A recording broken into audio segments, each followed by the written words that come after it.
Live for the first. Well, if you're the sort of person who starts the week on a Monday, actually, or even if you're the sort of person who starts the week on a Sunday, this is the first live stream of the week. And as most rational people either consider the week starting on the Sunday or Monday, I think it's safe to say, by most estimates, this is the first live stream, my first live stream of the week, and bid the world hello. I hope everyone's doing well. Celtic King, hello to you.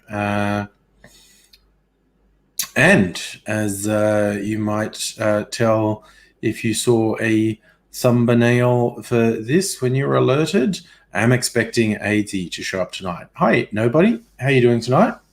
Yep, I did talk to him earlier, and he's super keen to join us. He's got a new phone and everything. He's pretty excited.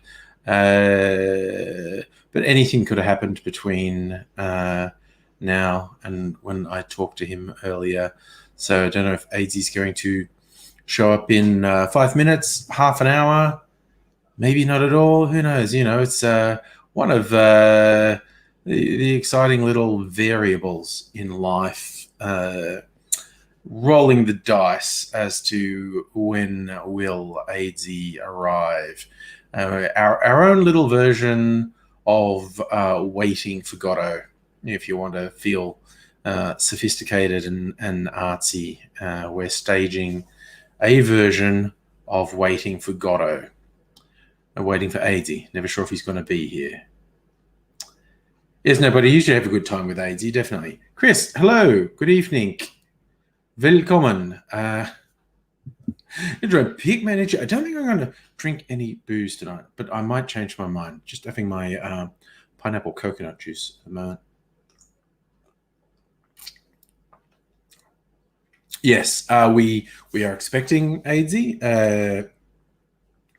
but you know, life is full of surprises and mysteries, and AZ is one of life's special mysteries.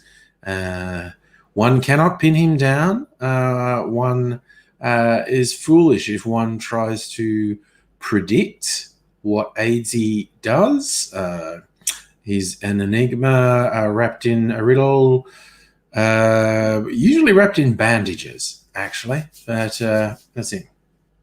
So we're all good to rock and roll on a Monday night, and facing up to another week, which, you know, I'm fine with that. I'm good. It's a week. It's another week. Got some videos ready to go on my cocktail channel. I kind of survived Friday and Saturday night, even though that was like a 5-hour stream and then a 4-hour stream, with more than one or two drinks in each of those streams. So I'm in recovery mode at the moment. Didn't have any drinks. Yes, didn't do a live stream. You see, I'm not saying the live streams make me an alcoholic, but the evidence there. Didn't do a live stream yesterday. Didn't have any drinks yesterday. I suppose I do occasionally have a drink when I'm not on a live stream, but I didn't last night. And current thinking in my little head, my enormously oversized head, is I don't think I will drink any booze tonight. But you know, famous last words. I've said that before, and run off the rails tragically. Yes. It's a good question, nobody. I think Celtic King has much love for everyone, which clearly more love makes the world a better place.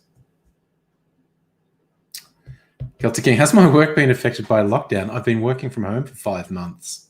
I think time doesn't mean anything. I don't know how long I've been working from home. I think it was in April. which is like May, June, July, August, September. I think I've been working from home for 5 months. I think. I'm not even joking. Time's lost meaning, but I think it was April. So that would be 5 months, which I think is right. Oof. My work was getting a bit precarious. Apparently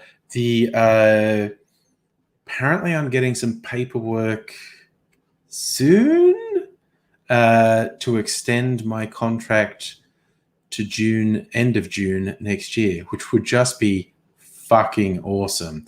I mean, there are no guarantees. Just because I have a contract now doesn't mean I couldn't get the rug pulled out from under me at some future point. But it's a degree of confidence. It's a good degree of confidence. And if I get that locked down at a really good pay rate, considering, one of the most volatile and uncertain periods in the last 100 years, that's a fucking awesome bit of stability and security. Has it sent me crazy? No, Celtic MK, because I think I've got a very good home environment. I think the people who have suffered most with lockdowns and I think the people affected the worst are people who are completely alone. Sucks. People with small kids, like under 5s, probably under 10s is really stressful. And teenagers are stressful too, but I think under 10s are more stressful when they can't leave the house. And of course, sadly, anyone with a dangerous home environment, someone who is either subject to or threatened with violence in the home would be very bad for them at the moment. So, and I do not have any of those things. I'm here with my family, don't have any young kids, and everyone's really happy. So I am actually quite spoiled. I'm employed, got family, we all get on. Yeah, I actually feel slightly mean saying that because I know how much stress a lot of people are under, but I'm actually doing fairly well. So, yeah, Chris, not going to indoor venues is a good move because, yes, in your part of the world, lots of indoor venues are open. It would have been my last drink in a bar was probably April. My last night out to a restaurant was probably April. I think what was the last bar I had a drink in? Might have been like a lunchtime one, like oh god, what's it called? The burger place has got it's not. Oh, is it Trailer Park? I'm trying to think.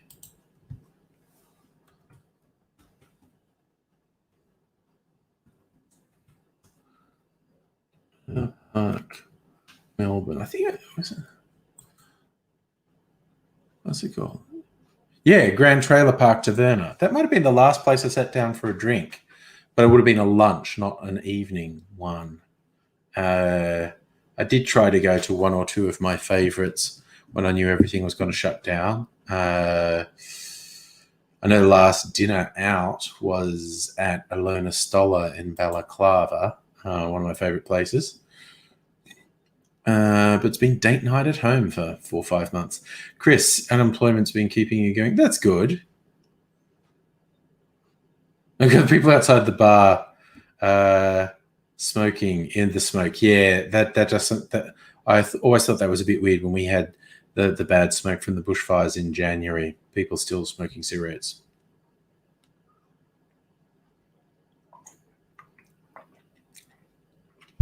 Yep, Chris. I am a bit worried about the Northern Hemisphere as it approaches winter with nowhere near adequate restrictions in place, and because those restrictions aren't in place, the normal flu season is going to kick in as well, and that takes a toll every year. But we're used to that. The thing is, COVID's going to be on top of that. That was the bonus effect of lockdowns and restrictions here in Australia and New Zealand. We had almost no normal influenza cases. We certainly had incredibly minimal deaths from influenza that wasn't COVID. We haven't had that many from COVID. We were at the devil's number recently, if I remember rightly, 666. And but yeah, and in the early stages, like March, April, there were indicators we were going to have a very bad flu season, and then all the restrictions went in place and people were isolating to a much greater degree, and flu cases just sort of dropped off. And Wilhelm Schneider, hello to you on Twitch. Musical audio, finish your flight sim. Nice. Yes, I think you should take a break and go outside. See you in 20 minutes. Because now our fucking curfew doesn't start till 9. Celtic King, you downloaded Duolingo and Mango Language. Change yourself and learn Norwegian. Poor Celtic King, that's freaking awesome. If I was at all motivated, I may join you in the challenge to learn a language. But I'm fine. Thank you very much. Yes, Chris, you will get a bad flu season. And hello, Lord Bagel on the Twitchies. Wilhelm, I got your name right. Thank you. Okay. Wilhelm Schneider. Maybe it's just because I have some German friends. I don't know. Lord Bagel, I am in fact Australian. Yes. That is a thing that I am in the fine city of Melbourne, southern capital. Currently in lockdown. Curfew doesn't kick in for 45 minutes yet. I could run outside if I wanted to. I just don't want to. So yeah, there is that. It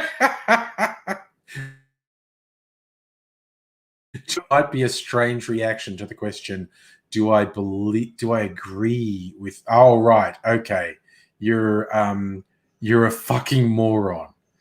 What Dan Andrews is doing is literally the opposite of genocide. So I assume you've suffered some traumatic brain injury, possibly congenital birth defects, from Uncle Dad and Auntie Mum getting married when they shouldn't have because they were brother and sister. Yeah, I'm just assuming you are an absolute moron. Based on evidence, really. I like to base things I say on evidence, like the absolutely frighteningly stupid people with their conspiracies and my freedom is, things they say are based on what colossal fucking morons they are and how gullible they are. But I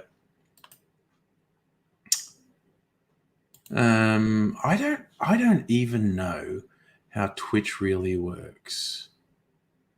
What's that?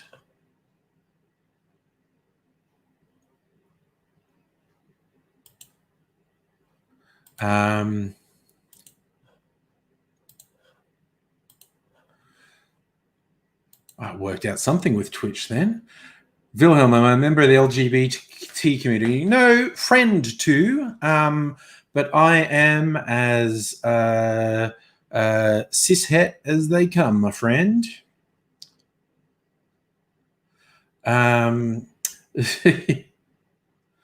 Chris, there was a mask rally in Utah. I hope they get stuck soon. Wilhelm, no, I am not a Christian. Actually raised Catholic. I was an altar boy and everything. by most people's estimates, by most people, you would call me an atheist. But because absolute idiot fuckboys on the internet have given atheists such a bad name, that I tend to not define my identity as atheist simply because of the number of dickheads that seem to make atheist their entire identity. So, yeah, that's just a choice I make.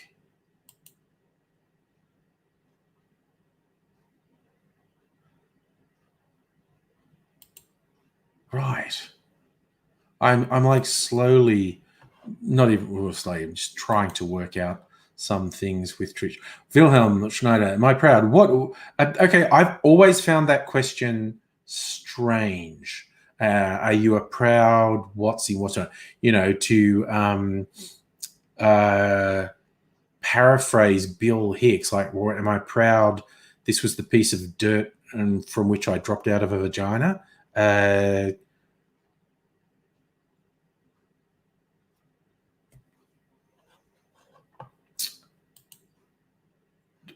Why do you ban your friend? Because your friend's a cunt.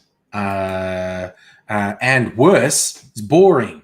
So the combination of being a boring cunt gets you gone real fast in my world. I basically operate on a zero tolerance policy when it comes for unmitigated fuckwits, because fuckwits spend far too much time acting like they have some value to the world and people owe them something and people should respond to them and whatnot. It's like, no, fuckwits be gone. That's like a magic spray I have, a specialty store that stocks it. But once you get your can of fuckwits be gone, you'll find it very useful. Charlie, you've got TMD. I'm not even sure. When I say not sure, I have no idea what TMD means in this complex. Am I a leftist? Again, by most people's political compass, I am indeed radical loony left, unashamedly proud to stand for leftist principles. That's me. Charlie, your jaw joint's fucked. That sounds terrible. Ow. Any joint pain is terrible. I fucked my knees up a while back. They're a bit better now. Well, yeah, they're workable now. I still do not like getting down on my hands and knees, as the saying goes, but there was a period where I could barely fucking move. But fortunately, a physio helped a lot with that.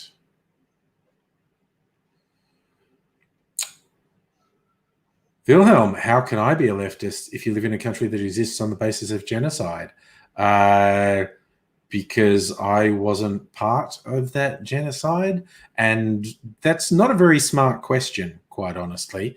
How can I live in a country? I will freely admit your statement about the country being built off genocide is pretty goddamn accurate.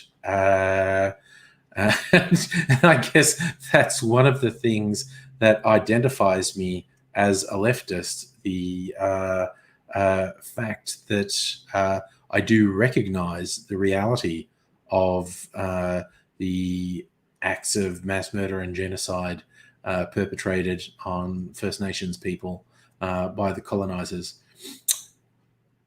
Wilhelm, Australians versus Germany. Are you comparing the colonizing of Australia to the Holocaust? I would need an historian to tell me numbers. I know the actions of the colonizers right up into the 20th century, and even now it's not much better, but right up into the 20th century, they were absolutely despicable. It's AZ? Oh, he's sent me an audio message. What does it say? What is this fucking thing doing? Whatever it is doesn't fucking work. All right, I think he wants to join. I'm going to send him a link.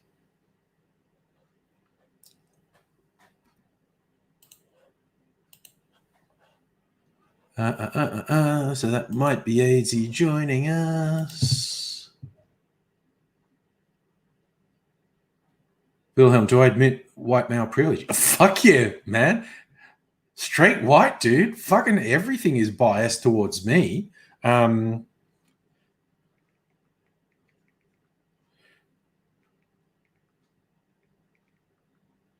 I'm just messaging AZ.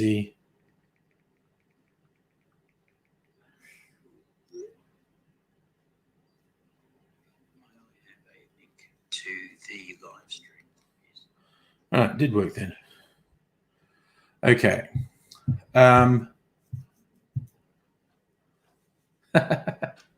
So Charlie, that temporomandibular joint disorder. Yep, sore jaw joint. That does not sound good. Is that a constant thing, or does it flare up? And is there a good treatment? I hope there is, because fucking joint pain is to suck saws. Ask AZ. I think basically every single joint in his body's fucked. All namesake. Do I think that you being a Catholic against abortion makes you a Nazi fascist? I think it's none of your goddamn fucking business if a woman chooses to have an abortion. I think your overly defensive way of saying that is actually probably revealing something about you. Yeah, I think that's it. Celtic King, he'll hopefully be here soon. Yeah, Chris. As much as he turned out to be a fucking horrible shitbag, Louis C.K. had an incredibly funny routine about how cool it was being white. Just because everything goes your way. And then he's just like, he's going, oh, but they're going to get us. There's going to be payback. There's going to be payback. We're going to pay for this. And he says, I'm not talking about, we're not going to go from 1 to 2. No, they're going to knock us right down. They're going to hold us down and fuck us because we deserve it. But until then, woo! Yeah, it really pisses me off that someone who I was such a fan of, who I found to be very funny, turned out to be such a fucking piece of shit. That's distressing.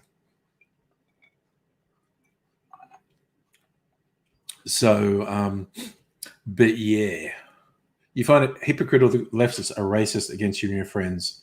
Okay, look, anyone who criticizes someone who's a German and says because they're German, they're a Nazi is a fucking moron, quite honestly. So you get some of the most anti-Nazi people in the world in Germany. And I also think if I was being polite, I would say you are making a straw man argument. If I was being a bit more blunt, I would say you're full of fucking shit. That is not a thing. Okay, no. Okay, I can see it happening because people say dumb shit all the time. But the idea of saying lefties call Germans Nazis is dumb fuck lying. Okay? It's full of shit and you're fucking lying. I would imagine you espouse a whole cavalcade of extremely... If someone has ever said that to you, I'm just going to go out on a limb now and said you've espoused a whole raft of extremely right-wing totalitarian talking points before they said that. Charlie, you put Oh, yeah, heat pack helps. Oh, you have pretty loose joints all over. Sorry, I'm just picturing this ragdoll kind of walk thing, which is incredibly mean of me. But then again, ask AT how often I push him in. Been to a protest with friends, called my Jewish friend a Nazi, harassed for questioning climate change. Oh, so you are a dumb fucking cunt. Okay, just to let you know, your days are numbered. If you're a climate change denier, you are the stupidest, most moronic, knuckle dragging fuckwit imaginable. Okay, you are just ridiculously fucking stupid. And if you had the cognitive wherewithal, you would be fucking ashamed of what you are doing. Okay, you are not, see, because climate change deniers are not just fucking stupid. The actions of climate change denial are going to ultimately cause millions of deaths. So you wanted to grab your tiny little fucking dick and talk about, you said you denied it, you weasel fucking cunt. You weasel fucking cunt. If there's one thing I can't stand, it's a weasel who fucking lies about their motivation. You're a gutless, slimy, weasel piece of shit, okay? You're worthless, you're gutless, and you're absolutely beneath contempt. And most people are on YouTube and they can't even see you, but I think they find it humorous that I rip on you, but they can't actually see what I'm responding to. So I think we're done.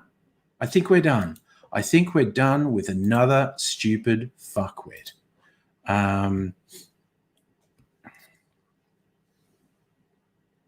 Oh no, Charlie! You pop the. My son does that. He does this thing with his thumbs, and he makes things, and he knows it freaks me out. And he do this popping thing at me. Okay,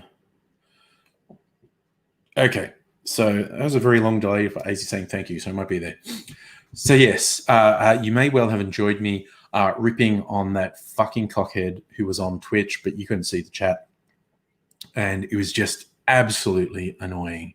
Fox, you just missed. It's just like a typical right-wing fuckwit who plays the victim, and then they're a climate change denier. I'm not denying, I'm just questioning. Get fucked, you rancid. There's one thing worse than a bigot and a fuckwit is a cowardly bigot fuckwit weasel who won't even stand behind their fuckery. I have more time for like a lunatic MAGA Trumper who's just out there and in your face than a fucking shit weasel who hedges around. I'm just asking questions. I'm just playing devil's advocate. Fuck you, you lying, slimy, cowardly piece of shit. I fucking hate cowards and hypocrites. And I fucking hate bigots too. But the worst bigots are the cowardly hypocrites. I'm just asking questions. It's just a point of view. Oh, it's freedom of speech. It's, oh, fuck you, you fucking piece of garbage. Yeah. Oh, that sort of got me fired up a little bit for a second. I mean, it might have been fun to keep them on because it was just like firing me up a little bit. But yeah, I don't think we'll bother with that. Continuing on the central chat feature. Yeah, there's I think there are apps where you can, not I think, I know there are apps where you can make chat appear on the video screen so everyone sees it. I know for a fact. I just cannot be asked doing it. It's like StreamYard is super easy to use and doesn't have that feature. They might introduce it at some point because they're always adding new features. But things like OBS and stuff do that. Charlie, a Gibson Martini is really just a dry martini. So it's a gin martini that's mostly gin and a little bit of vermouth. So probably at least 3 or 4 parts gin to 1 part vermouth. So if you were doing 2 ounces of vermouth, you just do half an ounce. Sorry, if you were doing 2 ounces of gin, You just do half an ounce of vermouth. And the garnish is 2 cocktail onions, as opposed to an olive or a lemon twist. So I think that's Kirsten's favorite martini is the Gibson. Yes, if you ever hear someone say dry martini, what they mean is less vermouth. Like martinis will be everything from, although very few places will serve you a martini that's 50% gin and 50% vermouth. But they can be anywhere from 50-50 through to 10 parts gin to 1, like 10 parts gin to 1 part vermouth, like literally sometimes just a splash of vermouth, or rinsing the glass in vermouth and then pouring gin in. And there are all those jokes about, I think it was Winston Churchill was supposed to like a very dry martini, to the point his instruction was pour some gin in a glass and wave it in the direction of Italy. Hey, Glee. How you doing? We're going over to YouTube. Lachlan, hello. There you are, Glee. Going over to YouTube, yes. Charlie, you like it 50-50, 2 olives, no pimentos? That's a wet martini. That is a very wet martini. That's a soaking wet martini. Yes, anyone who opens a statement with "I'm not racist," but is about to say something super racist.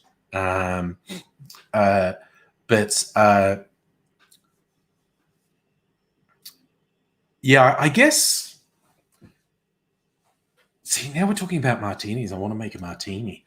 Not really a Gibson though, because I don't have any cocktail onions. Could do a lemon twist. God, now I'm really leaning towards making a martini. I wasn't going to drink any booze. I'll drink some more of my fruit juice and think on it. Think on whether or not I'll make a martini. Hey, John, how are you? Celtic King, Fana. How soaking wet am I? Good question. And random name. Okay. I have an image of what's going to happen. Oh, yeah. Glee, that absolute douche on Facebook. Yes. It was just so obvious. And it's like people like him think you don't know what their motivation is when it's real obvious. Good evening, Abigail, and random name. Going fairly well. Having a good start to the evening. Oh, Chris, you got your root beer, Blue Sky organic root beer. I have this feeling I don't like root beer. I haven't drunk it in a really long time, so maybe I would like it if I drank it again. But I have this feeling I drank it somewhere in the past and really didn't like it. And you don't really see it around in Australia. So I don't know if I like it.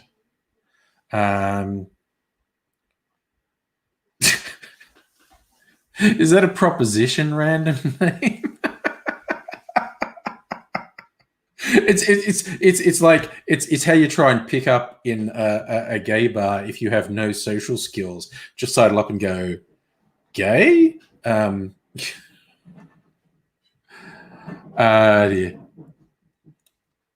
Yeah, Chris, I imagine there are lots of different root beers out there. Foxy, I think root beer is related to sarsaparilla, but I don't know, Chris, you seem like an expert. Root beer and sarsaparilla somewhat similar, or very dissimilar? That was the other thing. I think I don't like sarsaparilla. And again, I haven't drunk it in ages, but I feel like I drank it. You're going to have to deal with Celtic King loves everyone and shares the love. This is a channel of love, and the more love in this world, the better. Admittedly, when it comes to AIDSy and possibly me, Celtic King possibly does want some sweaty hands-on love, but there's also the platonic love. Oh God, Glee, that guy'd been targeting you for months. The Glee, yes, it's BAMO was the acronym I heard. Block and move on. There are certain people who are just time and energy vampires, and they expect just I know what you're doing, random name, and I have no patience for people who belittle and mock people who are actual victims of sexual harassment.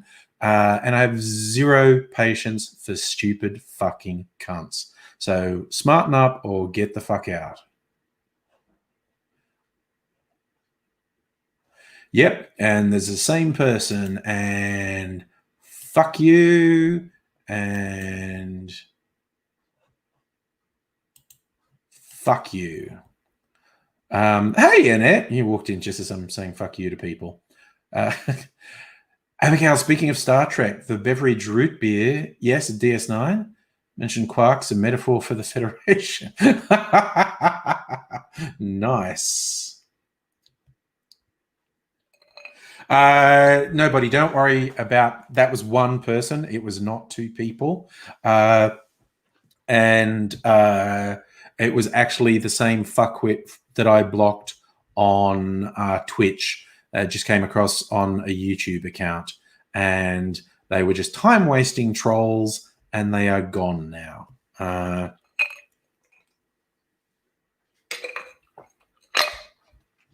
But yes, Annette, I had one or two trolls tonight, which is a fun change occasionally. But I just like to tell them I'm onto them and they're horrible, slimy little pieces of shit, and then get rid of them, because that's a fun thing to do in my book. Yeah.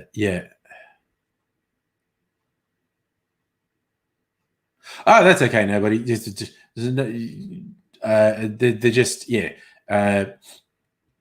It's the same trolls from what do you call it, Twitch. So they're just as one, or there might have been two of them. I have a suspicion it was only one of them. Yeah. You gave it. You had an influx on trolls on your flight sim streams when lockdown started. Yep, they're sad little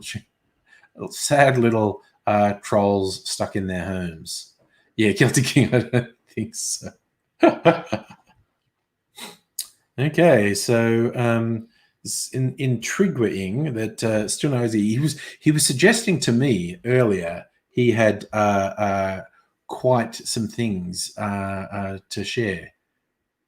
Glee, which book are you reading? Reading a book?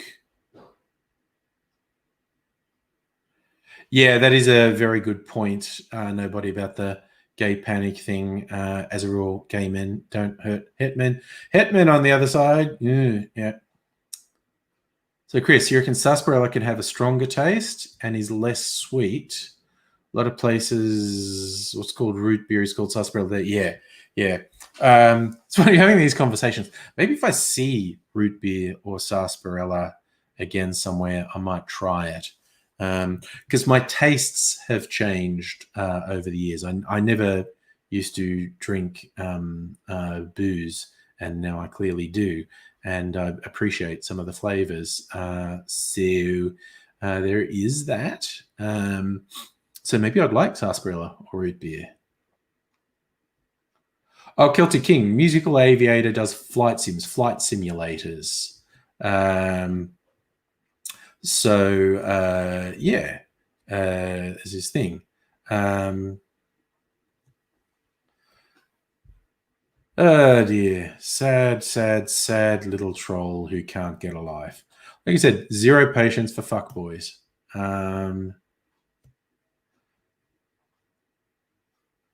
All right, yeah, no, I said blocking fuckwits was a fun thing to do. It is.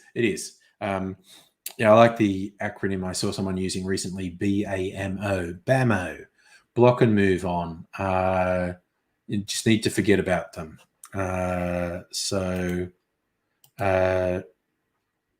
Oh, I gave that loser 5 seconds, and that was a waste of time. Fox, you like sarsaparilla. Ooh, you've got Bundy Diet Sarsaparilla beside you. Nice.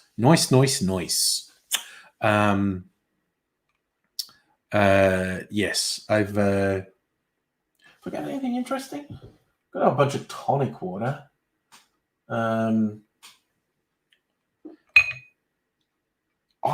what I was going to do.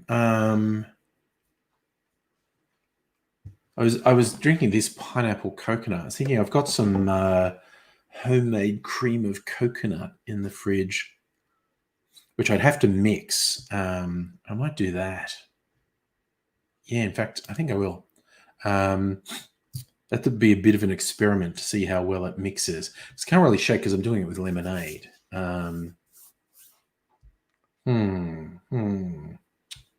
What could I do? Could do with a bit of lime juice as well. Music gave it. Want to go to the Macca's drive-thru, but they'd already closed. They went to Subway. Fair. Yeah, nobody. I've had on. I remember in one live stream, the same person actually kept creating accounts because you could tell they'd be gone for 5 minutes, which is about how long it takes to set up a YouTube account, and they'd come back and demand that I allow them to be there, and I just block them again. And they did it like 6 or 7 times before they possibly realized they were wasting their life.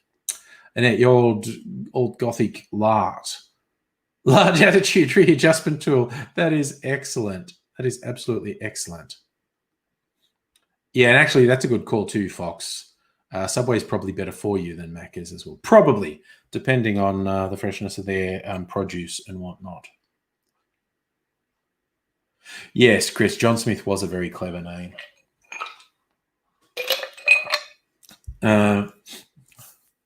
Celtic King, has AT ever checked out your porn up again?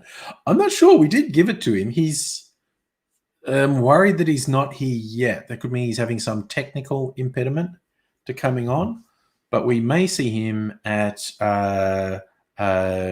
any moment. Maybe in half an hour. Who knows? Yes, that's a great saying, Musical Ayurveda. Nothing of value was lost. Yeah, nobody. A lart is also known as a hammer. I agree. He had a Facebook under the name John Thomas.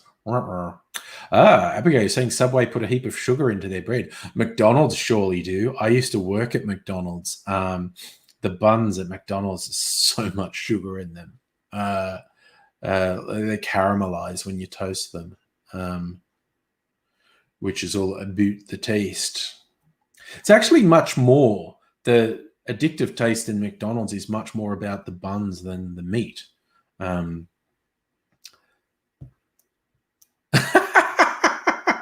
I like that, Annabelle. If it turned into a flame war, talk about hitting them with a clue by 4. There's a guy, he hasn't done it for years, but he kept up a webcomic for a couple of years and kind of looked like he might be making it big because Scott Adams of Dilbert fame really liked his work and was trying to promote him, and it never really came together. But it was good. The strip was called Basic Instructions, and the logo on his site was "You Will Learn," and it had coming up behind someone with a bit of 2x4 with knowledge written on it, and as he raised up saying, "You will learn." Glee, I will say hi to Aidsy. Just spend some.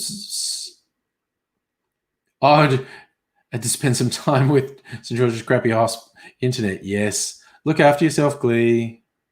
Celtic King will allow others in. Toby might join. His internet signal strong enough. I'm going to wait for a little while if see if Aidsy comes in. Oh, yeah, Boddy, that thing about being able to keep Macca's burgers for 7 years is true. There are so much preservatives, they don't grow mold. They shrink a bit. As they lose moisture, they shrink. But as a rule, McDonald's burgers don't grow mold because the amount of preservatives in them. Music, I bet you've already seen some of these trolls in your stream. Yeah, trolls are kind of boring and repetitive. Kirsten, hello and good evening. You'd like the theme of tonight's stream, Kirsten. It's the birthday of the guy for whom the Gibson Martini is almost certainly named. I was explaining a Gibson Martini a bit earlier, and if I remembered rightly, it's one of your, if not your favorite, one of your favorite drinks. So, on Alt Gothic, you had Alt Gothic Special Forces. The biggest scalp was Terry Tickle, the Tickle Docker.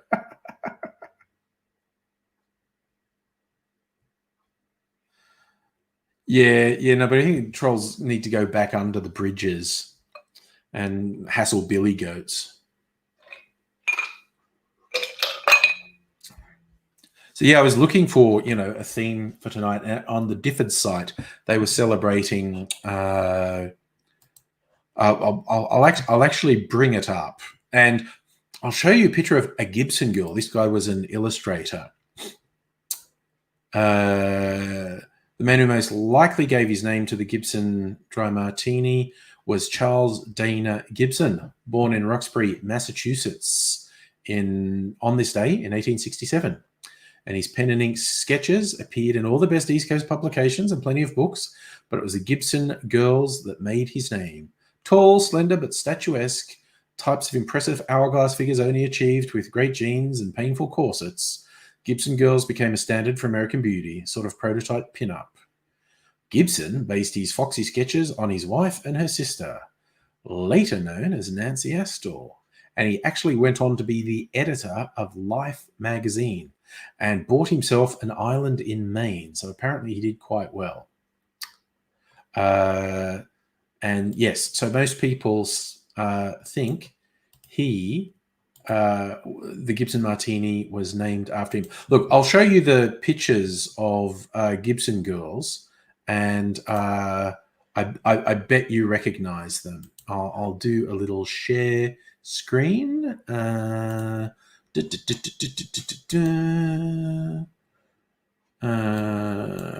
this one. Share. So I bet you recognize that style. That's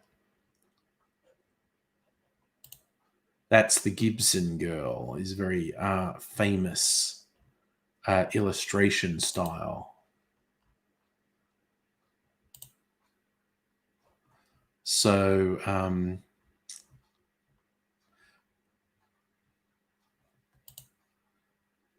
yes, I'm sure you're familiar with that style. Celtic King got a few things to do. Okay, take care, man. Chris, you took a selfie with a troll. Yeah, no, it's okay. Yes, Musical Better, not the person who made Gibson guitars. He was an illustrator and apparently very successful. I'm just going to play with the focus again. I don't know if it's my imagination, but I'm going to... Oh, come on. Now I'm really out of focus. And in, out, and there. I always think it sort of slides out of focus. Hi, Stella. Annette, you've tried to do that hair, but it always falls flat. You need a butt ton of toilet rolls to hold it up. That's an interesting piece of trivia, that that hair is buttressed. I also did not know that. But God, someone was sharing a pictures like from the 80s or the 90s, all these American girls and their high school photos, just like with hair teased up to like here, and just like there must be like a whole can of hairspray in there. Yes, Chris wouldn't be a streamer if it didn't mess with the webcam, or if the webcam didn't mess with me. So hair rats is that what you call it? Modern day equivalent, bun rolls cut in half. Yeah, well, there you go. You learn something, and you get that great 50s through to 70s hairstyle, and it's particularly associated with Southerners in the US, Southern belles, and you get the revivalist Christians. I think I actually saw like a gospel album, these women with really high hair, and it was called "The Higher the Hair, the Closer to Heaven."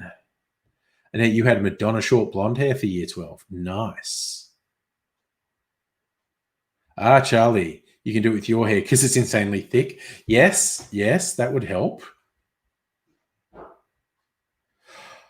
Right. So a hair rat is your own hair collected and stuffed into stockings and then put under there.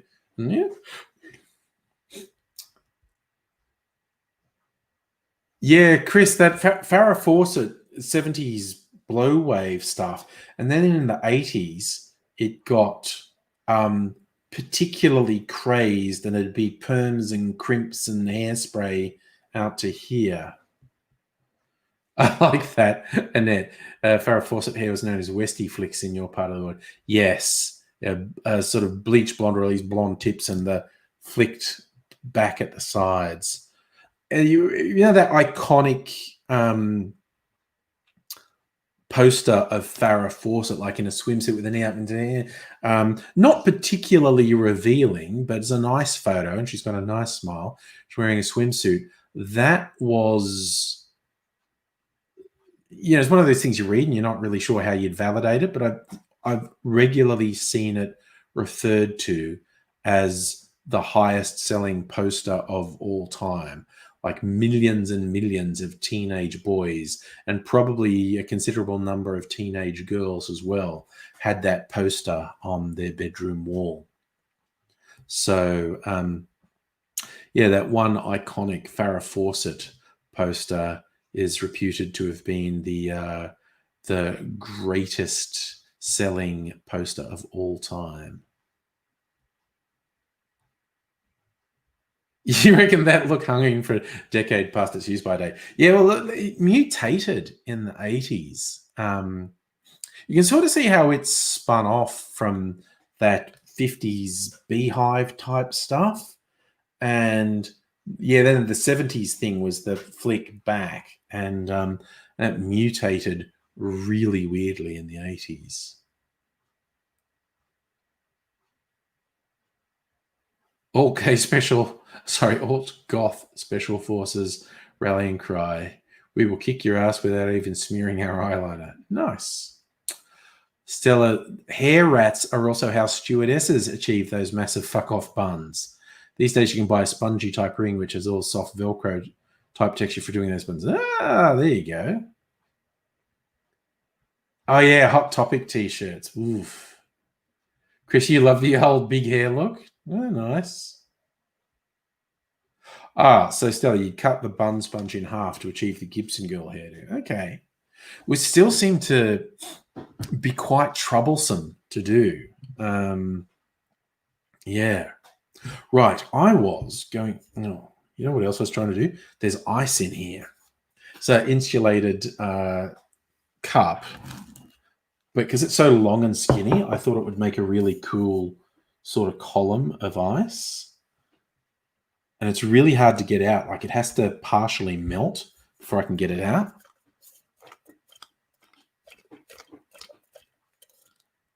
And I keep thinking it's ready to come out, and it's not. It has melted a little bit. Now I'm doing it like it's like a shake weight. Come on. Oh, come on, it's got to come out soon. Come on, you can do it. Getting that nice sound effect too, there's a bit of wetness. Stella is a lot of fucking about, speaking from experience. Really does seem like it would be.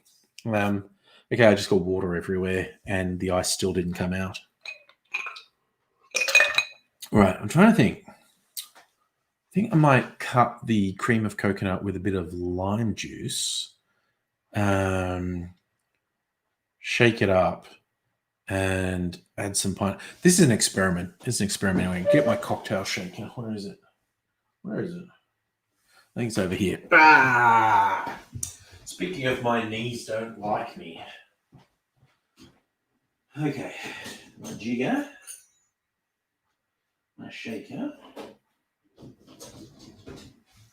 All right, I'm going to do a dirty pour of this. Okay, so I'm improvising a drinky poo here. I want a bit more lemonade. I'm going to want a mixing spoon too. Mixing spoon, never got a long mixing spoon here. What was that? It's gross.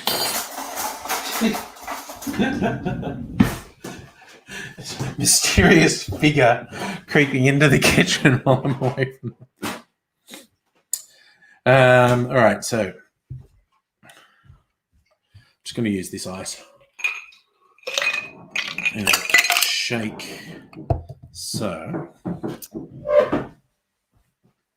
my cream of coconut and lime juice. Actually, I'm going to use my sweet and sour mix. My milk clarified sweet and sour mix. Probably should use it up. This will be fun. Might not be perfect. I'm going to shake up my cream of coconut, mix it. Still, I can't even achieve victory roll because your hair texture doesn't like it. See, these things are all mysterious to me. So, okay, some cream of coconut. God, that stuff's yummy because it's all sugar. Sweet and sour mix.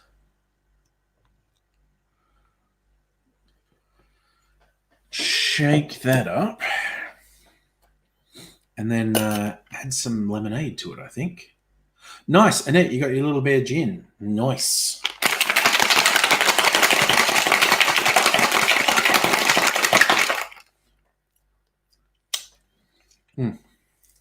Like that. That's probably enough. All right. Dirty dump that in there. And add some lemonade. No, but you don't do much to your hair. Wash it and use a fuck ton of conditioner. You do have luxurious hair. All right. That'll do. And now I'm just going to mix this a little bit.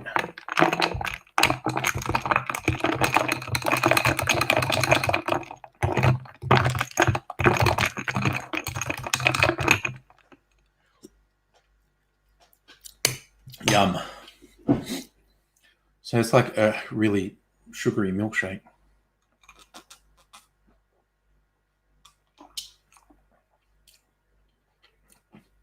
Yeah. Oh, that's good.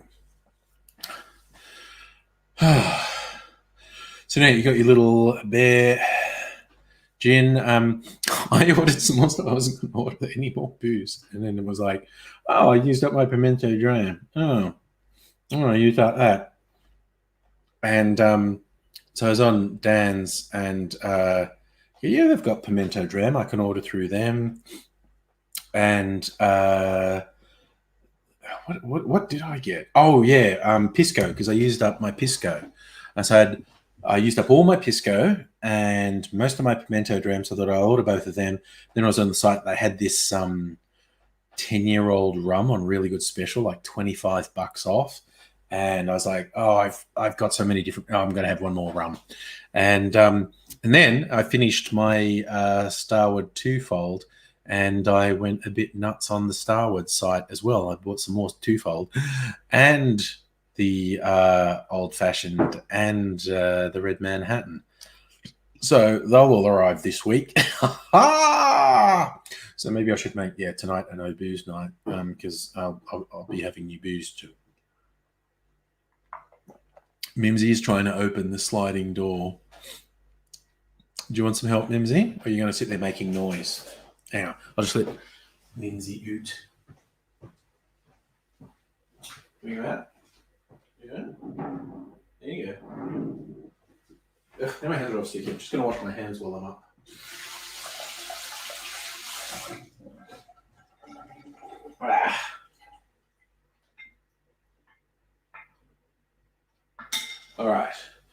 Waschen the hands. Waschen the hands. Waschen the hands. Okay. And Pisco is quite good. It's basically a brandy. It's grape wine based. Makes a few good drinks. Pisco sour is very good, actually. Same as a whiskey sour, but with Pisco.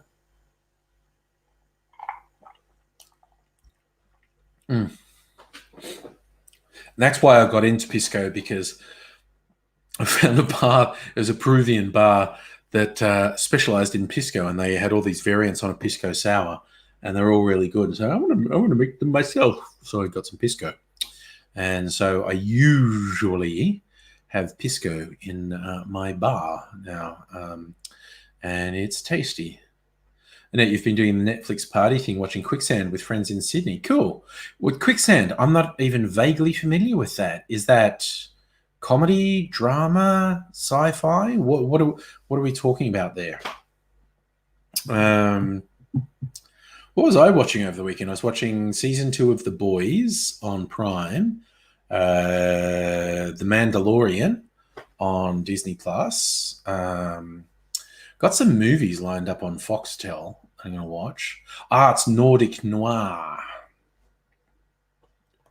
Yes, there's something. So, what's the generic description of Pisco? What does Pisco taste like? Yeah, it's a brandy, distilled grape wine, clearish, higher proof spirit, clocking anywhere from 60 to 100 proof, so 30 to 50% alcohol. It's usually 40%, thereabouts. Often features a fresh bouquet of aromatics and a touch of sweetness on the palate, though some Piscos can be a bit more bitter or herbaceous. Now Mimsy wants to come back in. You are such a shithead, Mimsy. You just got to sit there making noise. You're a shithead.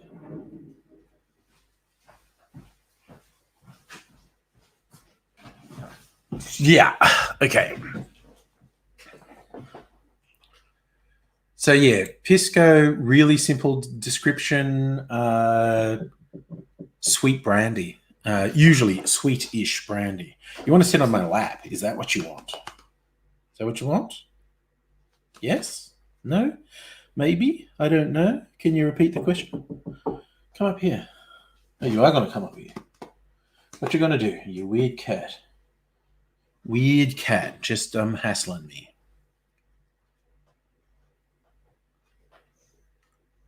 Do not go up to that sliding door again. You will be so unpopular with me if you do that. Swedish detective show. Same guy who wrote The Bridge in Marcella. Oh, there you go. What are you doing, Mimsy? Yeah? Now you're going to come and be on... I'm not really sitting in a lap-type position. No, I'm not. I'm not, you know. Kinda. Say hello to everyone. Hello, it's Mimsy. Right. You can go down and sit on my lap now.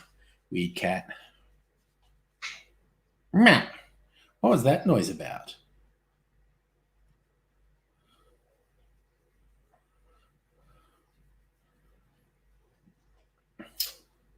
Yeah, I'll try something with camera. Where are we?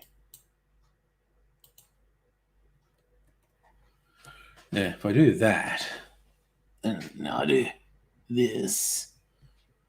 See a bit more.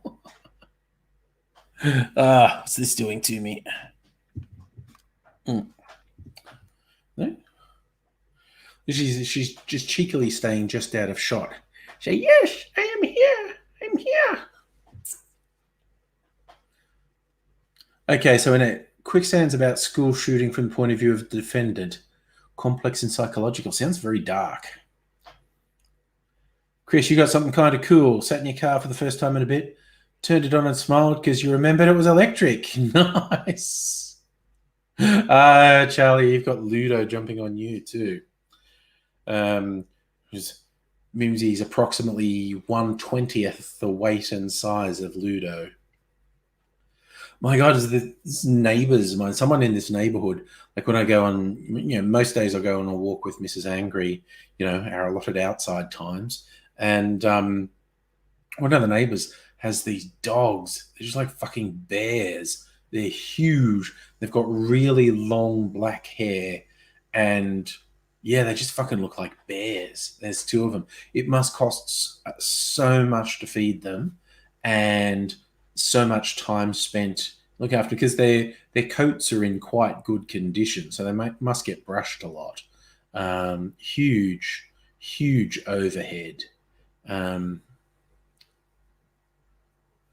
Because most people have cats.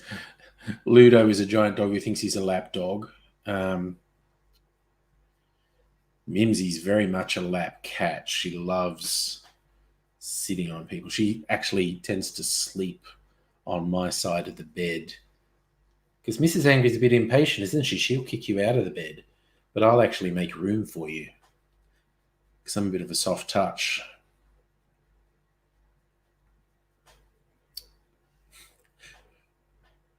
Yeah, these dogs I'm talking about, Charlie, they're massive. They're like, I don't know, twice the size of Ludo. They're freakishly big dogs. They'd suffocate you if they jumped on you in the bed. But yeah, they seem very well looked after. God, to actually take care of a dog like that, you'd have to really love them. That's the thing. Lifting Mimsy up so she can see. Oh.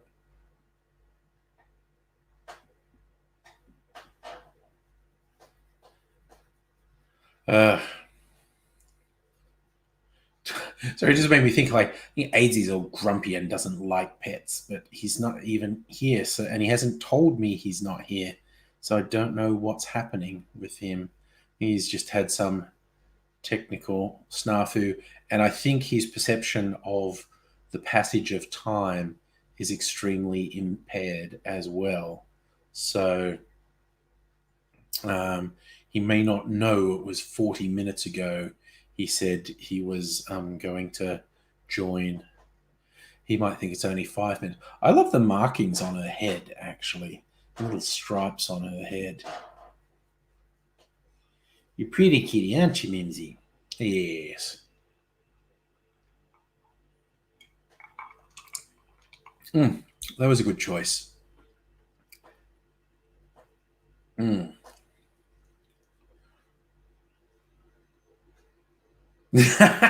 Chris, you told your mum you're getting a cat. If she doesn't want it, she can just go in a room when the cat's about.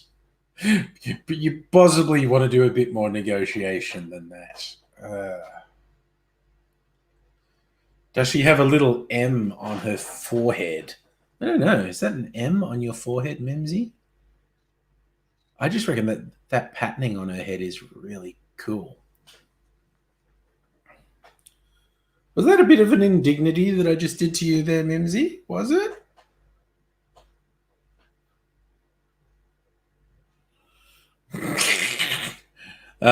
She'll put up with it because I'm patting her and she's sitting on my lap. So she'll put up with a lot because she likes that. Like when I'm sitting on the lounge with Mrs. Angry watching something, she'll jump up. I think she's learned she sit next to Mrs. Angry. Mrs. Angry won't let her sit on her lap, but she'll let her sit next to her. So she'll sit right next and snuggle right up. It's very cute. For an old grumpy cat, you're very cute.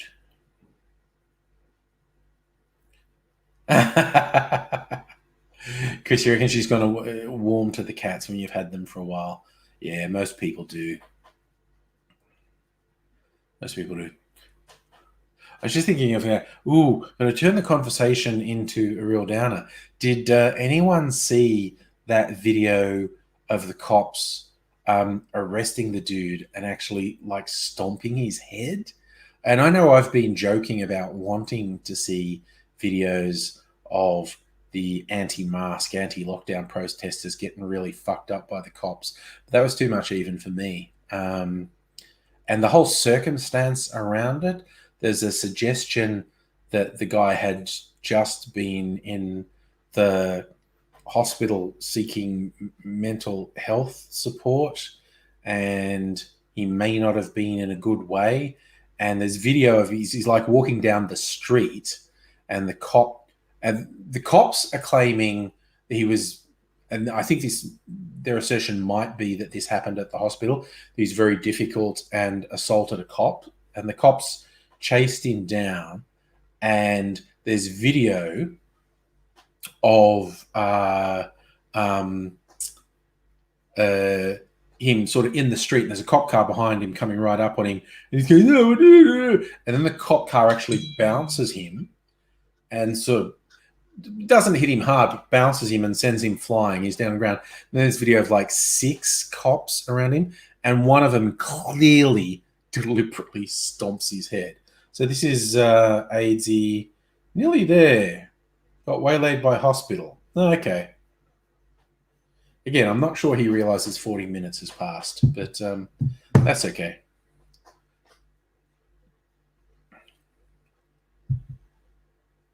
Yes, I think the video you're talking about, Chris, is an American one. This is an Australian one. Yeah, it's all over to interwebs, but yeah, as much as like the dickheads who were at Queen Vic markets, I was really glad the cops were just like throwing him to the ground and cuffing him and whatnot. But this guy, like, yeah, when you see there's like 6 cops throwing him down, holding, and one who's clearly angry, and cops are meant to be better than this. They're not better than this, but they're meant to be. And he just stomps the guy's fucking head. And that's not acceptable. Was that Charlie? Ludo scraped his leg today. Oh, and stop licking the bandage. He's going to get the cone of shame. Annette, the one I'm talking about is here in Melbourne. Yes. It was a guy walking down the street without a mask. And look, the story's incomplete. I don't know exactly what happened. The cops are suggesting someone was suggesting he'd been at the hospital trying to get, mental health help. So he may have been having somewhat of an episode. And the cops say he assaulted a cop. So the cops chased him down. And yeah, there's 2 fairly damning bits of video. One where they use their car to knock him down, and another one where there's like 6 cops like hurling him to the ground and holding him down. And yeah, this one cop just comes in and stomps the dude's head. Cops will try and write that as trouble convincing people that wasn't excessive. Flux, it happened in the Epping suburb.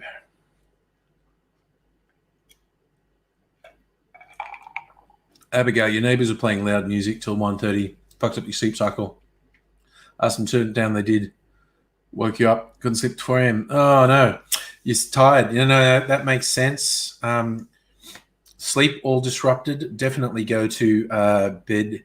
Sleepy bobos. Yes. The only in flats with someone being that insensitive and playing loud music to 1:30. That's a really shitty thing to do. But yes, well, I hope you get pleasant, uninterrupted sleep tonight and awaken feeling refreshed. So if Epping is 20 minutes down the road from your place. Yeah, well, this is what happens if you annoy cops. They believe it gives them free license to just seriously fuck you up. Seen it so many times over the years. And like I said, taking a degree of glee that it's happening to these conspiracy fuckwits with their anti-mask, anti-lockdown horseshit. But yeah, actually stomping a dude's head was going a bit far. Sorry, I love that one, Abigail. Haven't woke up feeling refreshed since about 10 years ago, all the way back in 2019. Yes. Hashtag relatable. Yes. Holy fuck, we live in fucking weird times, don't we? Still, my favorite thing of this was that we were having a discussion at work. We, through our fucking laptops, we were all talking, my team at work, and one of the people in the team said like their teenage kid said something to them along the lines of, "But you must have had stuff this weird happen to you before," and the parents going, "No, this is pretty much high watermark for just really, really weird times. This has not happened. This has not happened before." In the closest approximation, and the world was so different 100 years ago, we can't even really equate it. But this is there's no one sort of running around now who has gone. Well, actually, that's probably not accurate. I'm gonna say me, us, people here haven't been through this, but yeah. Nobody, whenever you interact with the police, you're always friendly as can be. Oh, yes. Man, I've got away with giving a cop the finger just because I was respectful and polite when they pulled me over. That stupid troll tool who's in earlier, "Oh, you believe you have white male privilege?" Fuck yeah, I gave a cop the finger and didn't even get a ticket. So I gave a cop a finger as I was doing an illegal right turn and I didn't even get a ticket.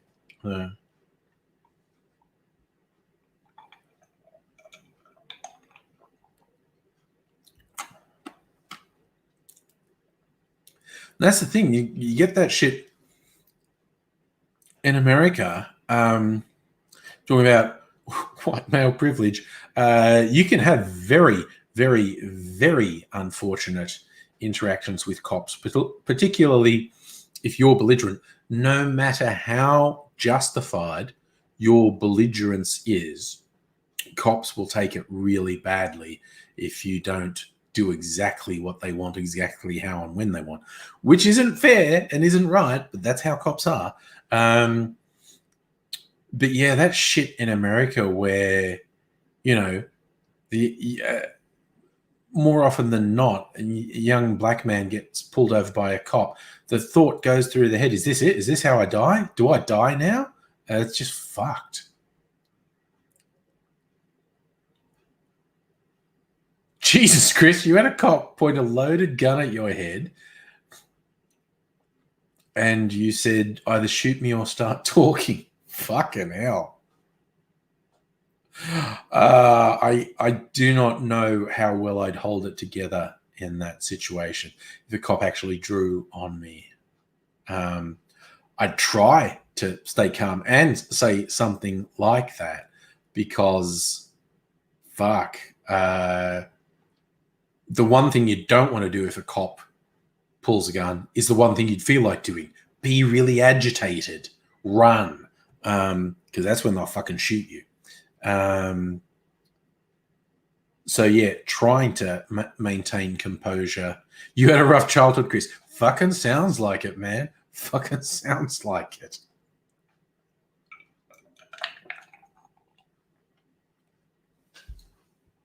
Oh God. Okay, I have to show you this. Mimsy is being an absolute stereotype cat at the moment. Get my little webcam. There's a shopping bag on the floor, so that's where she's sitting. There's a bag on the floor, and she's sitting on it. It's like you're like the internet's stereotype of a cat, Mimsy. Honestly.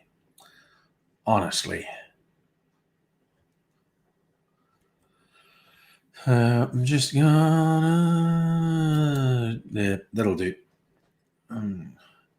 Increasing the zoom on that camera. Yes, I thought I'd share that little absolute Mimsy stereotype thingy.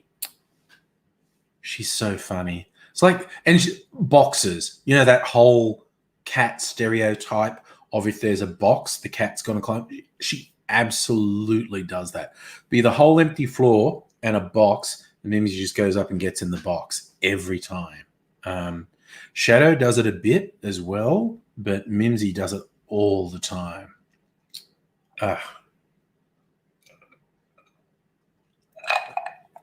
Mm. Oh, and in case I didn't make it clear, that message was AIDSy, and he reckons he is still going to join. There were hospital type things that derailed him. But that's the way things go sometimes. So we may see him at one point.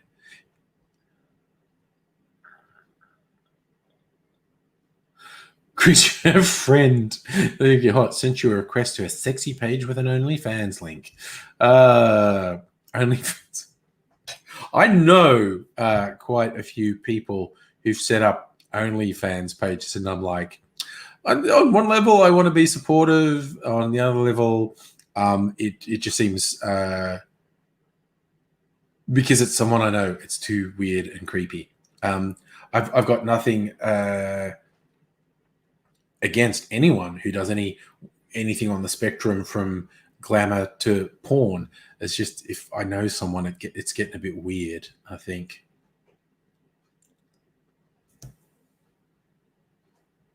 Charlie, your late cat used to sit on the esky. It's cute.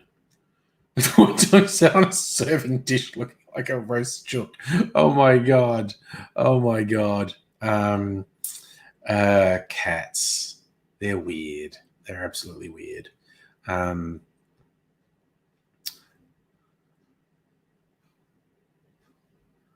Chris, you put her in a TV show now. She's always hovering. People, man. One of the benefits of being old and in an established relationship is like, no, all that sexual tension is gone. I'm sorry. I'm like, yeah, again, it's not an assertion that someone's not attractive or whatever. It's just like, no, you know what? I'm in a really sort of comfortable long-term relationship, and anything else is just too much hassle. It's like the old, I don't know, maybe I'm just lazy, but the idea of chasing after a younger woman just seems way too strenuous to me. Forget creepy. It's creepy as well, but it's also like, it honestly seems like so much effort because I know, someone 20 years younger than me is just going 30 years younger than me is just going to have absurdly more energy than me. Seems like a real bad idea. Yeah, see, no, buddy, you had an online friend offer a personal show and it just got too weird. So like I said, if it's a stranger, that's fine. And if it's a friend who does it for other people, that's fine and no judgment. But yeah, just the idea of, a friend doing it is like, whew, that's pretty goddamn weird. That's the other thing, Annette. Happy, so not motivated for anything difficult.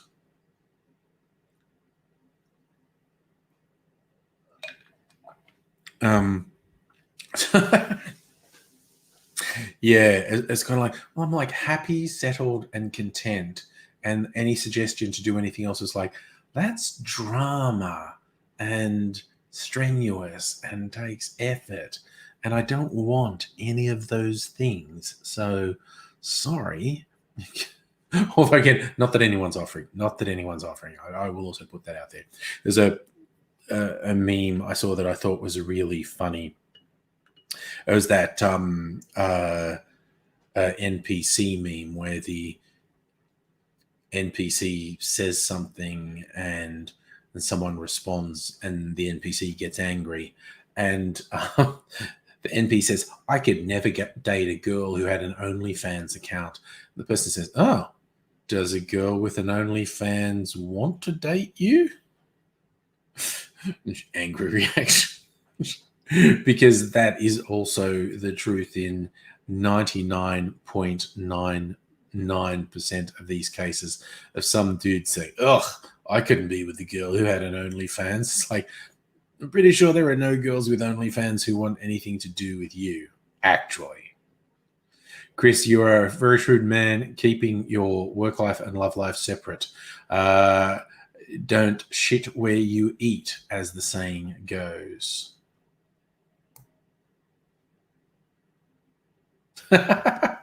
See, nobody, you're just in the happy state of not actually wanting to get involved. That's fine. too set in your ways. Yeah. Yes, Charlie, it's sour grapes. Those guys who say, "Oh, I'd never date a girl with an OnlyFans." And yeah, are they lining up, dude? Are they? Is that what's happening? Beating them off with a stick, are you? It's ridiculous. But yeah. Oh, and another one I saw that was really funny. It's like a guy trying to hit on a girl at a bar and say, "Hey, send me some nudes," and she says, "No, but I do sell them." And he goes, "Oh, you slut!" It's just like, it's ridiculous. Oh, I'm just thinking of all these things. People I know are always sharing them on Facebook. There's this guy with a cake going, "Wow, I like cake so much." And someone walks in and goes, "Hey, I'm a baker. I make cakes."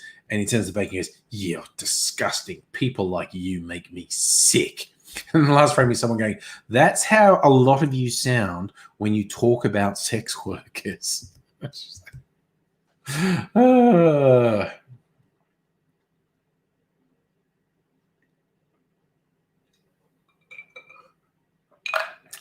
It is a good point, nobody. It's a particular mindset if you're in a relationship with someone who is doing any sort of adult work. But yeah, I guess it's down to what parameters you see in a relationship with someone.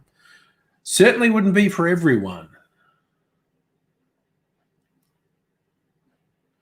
Oh yeah, Chris. Yeah, if you work in TV and you know famous people, yeah, people will definitely try to use that all the time. Yes, yes. I'm sure you're well experienced with the way people will try and manipulate you. So,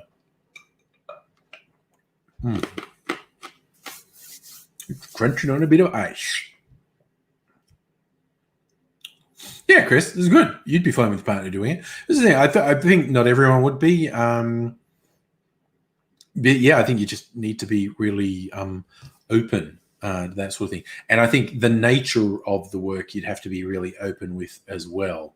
But yeah, it's an interesting world we live in now.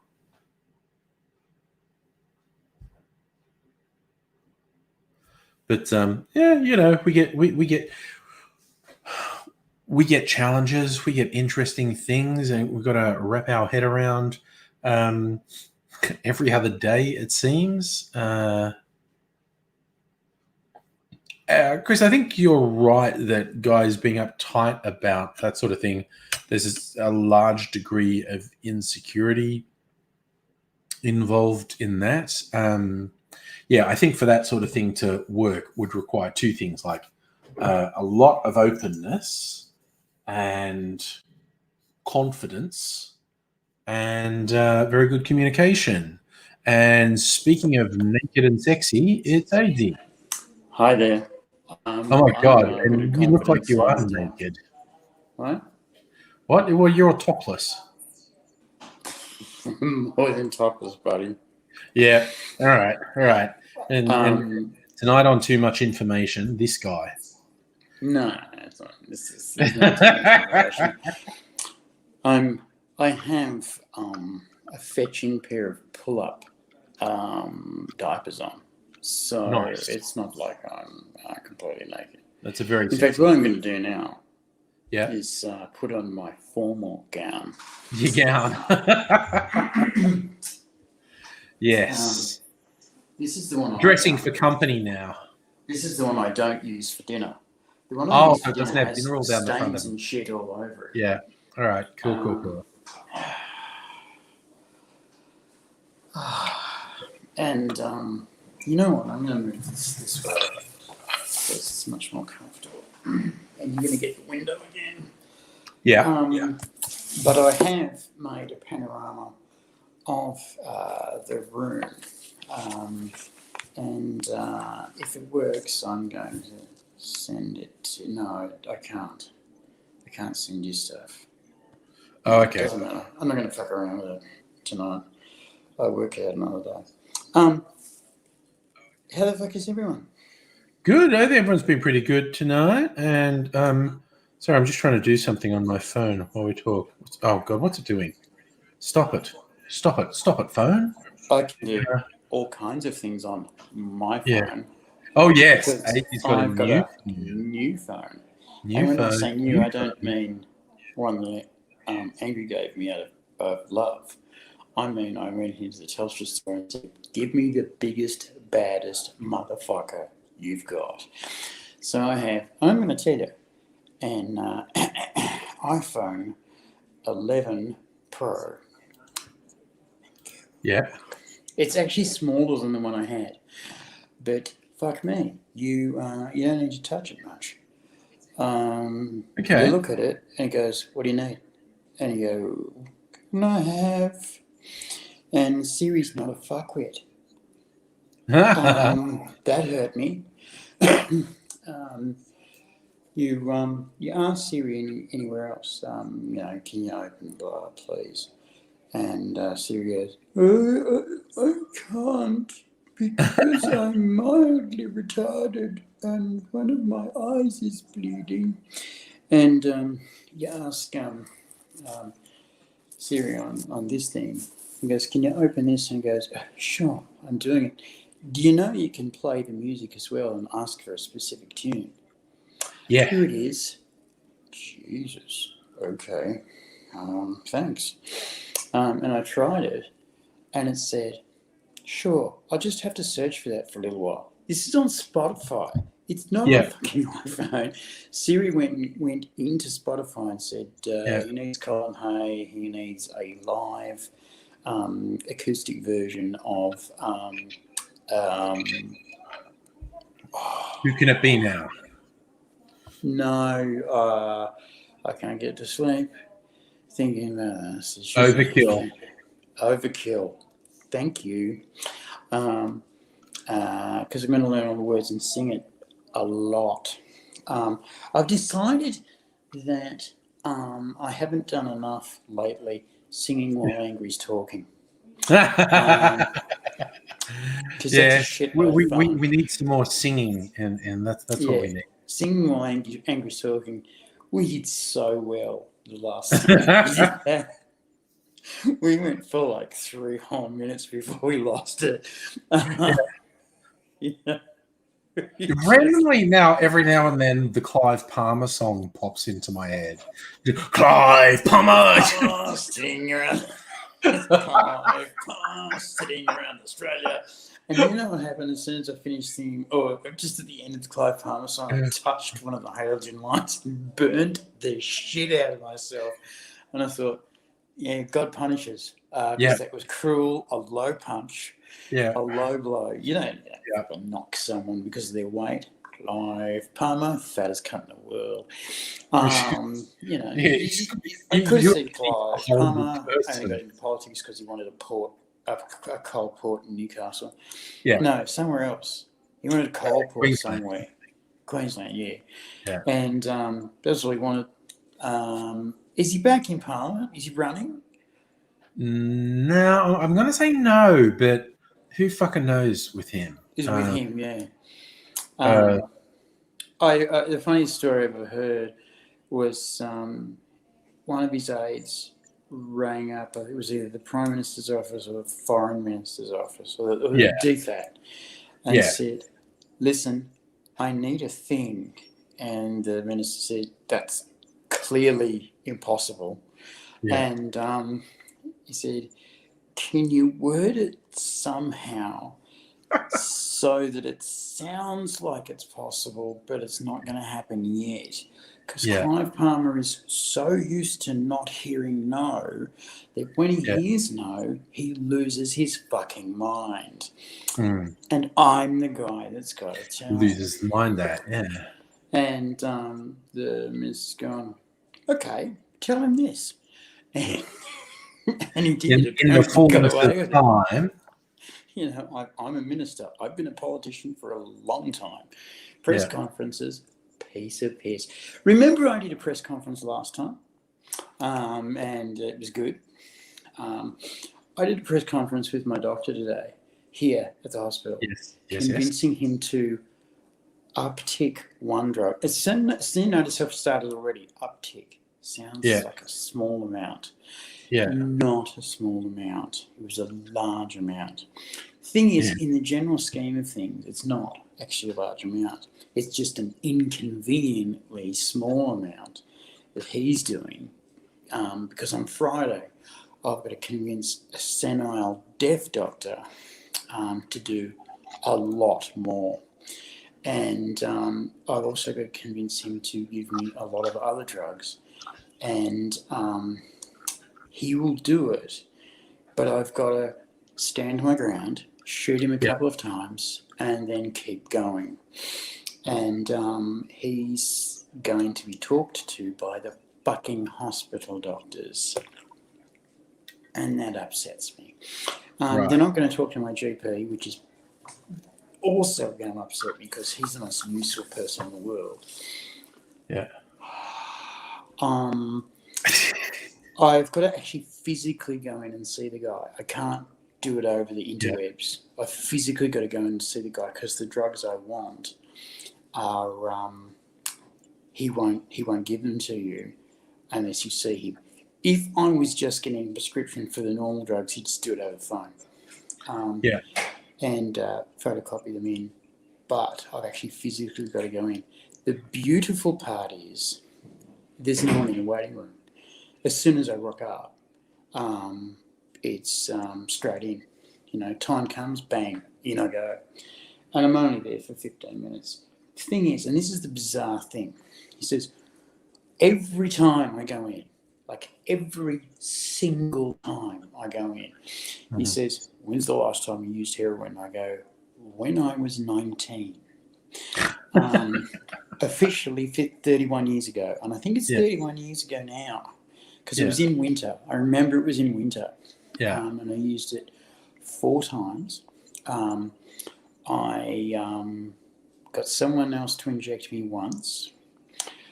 I injected myself the second time and thought, never again. I smoked it twice. Right. And no. I smoked it once and then someone else injected me again. As long as I paid for their deal. Not a good bargain. But it was worth it because I fucking cannot inject myself. However, I have learnt to inject myself in the eye and in the tongue. Yikes. These are not recommended techniques, but they will absolutely convince people who are looking at you that you have nothing visible wrong with you. I was doing that while I was washing bottles and doing comedy. And I was also trying to get into the scenes, so you've got to go to these parties that last till 4 o'clock in the morning, and bottle washing starts at 8 o'clock in the morning, so I just had time to go home, have another shower, sleep for half an hour, get up, get changed, and inject myself with amphetamines. And because I injected myself once on the tram at 8 o'clock in the morning, and never again, because everyone in the tram looks at you going like that. And you go, yes, that's not okay. And then I injected myself once at the tram stop, and the people at the tram stop looked at me going, and one old lady said, that's disgusting. And I said, no. I've got a needle container. Plop. And got on the tram, and I was a talking machine when I got to bottle washing. And then you bottle wash on your own. So I was a singing machine, and I sang so fucking loudly that I was singing over the top of the bottle washing machinery, which is loud. Ooh. And I got asked could you keep it down? I'm going, I'm in the middle of the bottle washing machine. Do you think I'm not do you think this is worse? And they're going, actually, your voice isn't too bad. but it's really disconcerting that you're louder than the bottle washing machine. Because in the middle of the day, I was getting kind of aggressive, and and then I would have lunch, and I would have 2 medium pizzas, and we had half an hour off for lunch. So we would ring lunch in, and me and my boss, who was usually bottling and labelling and packing boxes. So 12 bottles a box, each bottle a kilo, 12 kilo bricks, 1, 2, 3, 4, sometimes 6 layers of 12 boxes on a pallet. So that's bricklaying all day, and he would get through 8 to 10 pallets, labelling, bottling, boxing, shifting. And I would wash 2 pallets of boxes. So they're empty, right? And you put them in chemicals, and the labels fall off, and all of the wine inside falls out, and then you put them in another chemical, which washes them, and then you rinse them out, and then you put them in another chemical, which sterilises them. And I managed to get all 3 of these chemicals in my eyes once. And it was because I had to have goggles on. Then I had to have better goggles on. Then I had to have swimming goggles on, and better goggles, and normal goggles. And fuck me if one of the chemicals didn't make its way into a gap into the swimming goggles, because the foam was torn in just a little tiny place, and a drop came out and went splat. Oh, I also had a face shield on. Because if this chemical hits your face, it'll actually burn holes in you. Good job. Yes. Also, you're not allowed to work for more than 10 hours, because breathing in the fumes of this stuff will damage your lungs. Good job. And you worked hard and fast. Now, part of the process was dunking these bottles into these chemicals. So they're light when you've got the bottles there, but when you dunk them in the chemicals, you're lifting up syrupy chemical, and it's 24 kilos.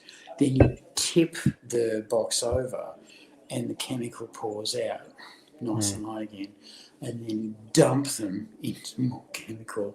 Then you dump them over the rinsers, and then into the steriliser, and then you put them in an empty box, and away you go. Now, if you did 3/4 of a pallet, that was your base pay. If you did more than that, you got bonus pay. The more boxes you did over bonus pay, the better you got paid. Trust me. Base pay was enough to eat Weet-Bix. Bonus pay was enough to drink champagne. So bottle washers would work their dick out to get the base pay done by morning tea. And so the 2 pizzas were just enough energy to keep you going in the day. Right, I didn't put burning that much calories. any weight. And I started taking off weight. And so they suggested that I eat buttered garlic bread during the pizza eat. And I went, God, I don't like garlic. So they said, just have hot buttered bread. And so they would bring me the hot buttered bread and 2 pizzas. And I maintained my weight. And my wife at the time, she wasn't yet my wife. I married her after. Jesus Christ, she can cook. My God, she can cook. I believe you know this. Yes, she can cook, definitely. And she cooked a lot. When you got a plate from her, my God, did you get a plate? And it was so good you finished it off. Man, she could put some weight on me, and she did often. And I would come home and wait for dinner, and she'd cook the stuff, and she woofed into her food real quick, and I eat quite slowly, and I just woofed into it, and we'd finish at the same time because of the energy use, and the speed use had to stop because I got grumpy at lunchtime and I lost it at a fellow employee who had wronged me. Yeah. But my riposte was fucking nothing in the way of disturbed. And my boss, his manager, and the big boss called me into the office and said, "What the fuck is going on?" And I just admitted a lot and said to keep going, I've had to increase my metabolism by using drugs. And they said, "You're going to stop that right now." And I went, "Yeah, I think that's for the best." Yes. Habitual speed use will fuck you up. Having lived in a house with someone who had full-on psychosis from about, I think it was 2 months of constant speed use, so a month Jesus of not. Christ, that's a lot of speed. A month of not sleeping, and as various studies have shown, and as Aidsy will attest, the 4th or 5th day of not sleeping brings on hallucinations, even if you're not on drugs. Yes, it does. Just the lack of sleep causes hallucinations. Sleep debt will bring on the little green men. The trouble with my hallucinations is they're really viable. I talk to people who aren't there. I get directions, very reasonable directions from people who aren't there. I get, I read funny things. Just mute me for 2 seconds. I'm going to be back. Alrighty. Hospital problems. All right, Aidsy's got stuff to sort out. Just in case, I'm just taking him off in case he walks across nude. I'll see it. You won't. Hey, Blur. Sorry. Hello. How you doing? It's just for everyone's benefit, because of the non-zero chance of Aidsy suddenly walking across screen nude. Just take him off for now, and I'll see when he comes back. So if he does walk across screen nude, that will be something that I will have to deal with. Hey, Locust Trooper, how you doing? We're just chatting with the Aidsy man. There's things that had to happen. He's in his happy hospital room. It's interesting. He was saying originally they were going to throw him out this Thursday. He's back. He's back. It's him. He's back. That was quick. I'm good. You're good. I'm back. You're a good and quick man. I'm moving the table here so that it's conveniently. Oh, how big is my head? It's slightly bigger than Andrew's. Yeah, but that's not real. My head is now bigger than Andrew's, which is my job. Dude. You do. Come on, man. Come on, man. You're ruining the illusion. Because when we're both the same distance to the camera. Don't put an angry hat on. No. You'll be able to see. So, these guys basically said no more speed for you. Actually, they said no more drugs, and my boss said no more speed. And because he knew what was going on. Yeah. And I said, "How long have you known?" He said, "Pretty much second day." He said, your box rate it jumped. It just really jumped. And the clean rate fell because the bottle's got to be clean, right? Yeah. And there's a mark out of 5. Yeah. And my bottles were always between 4 and 5. And he said, your bottles just dropped between 3 and 4. And I went, something's wrong. When they go to 2, they've got to be cleaned again, and you lose the bonus. So don't do drugs, kids. Yeah. Except the first time I heard of ice was it was being used by factory workers to work like 36-hour shifts and stuff. And where was it? It was apparently notoriously in Hawaii in some fruit packing places. The guys would do their week's shift in one continuous stretch. So they're working a 36 hour stretch, and then they'd go home and crash for 3 days. And play for 4. Yeah. So yeah. Have you had any updates? You said the original leave date was this Thursday, I think. Is that still happening? It's still this Thursday. Okay. I'll be gone from here very early Thursday morning. And then I'll be setting up at home. Hopefully boss of the house will be joining me. My carer has been cleaning the shit out of my house. And I'm, hey, Angry Maker, as you say hi to me because it's been a long time since he said, co-lost trooper. Yeah. Hi, man. How you doing? Yeah. Blur's also pointing out it's popular in wartime, jacking up pilots in particular, but soldiers generally with speed to keep them. They give pilots like a little packet, like those Monday, Tuesday, Wednesday, Thursday boxes, and they put stickers on them with they use Zulu time, and they put 0400, 0600, 13, and they have times on them, and they've each got their own packet, so it's got their name and their day and the times, and they flip open the little box and they take their little pill, and it's got doctor approved different doses of speed to keep them alert, and in the middle there's temazepam to make them go to sleep, and then alert again for when they're doing the bombing run. They've both got to be on, and then as soon as they're out of the danger zone, they put the plane onto auto. The plane is run from home, and they crash for like 8 hours, and then they wake up, and then they're 3-4 hours from home, and then they're fresh and they land the plane. They do the debriefing for 6 hours, then they go to bed.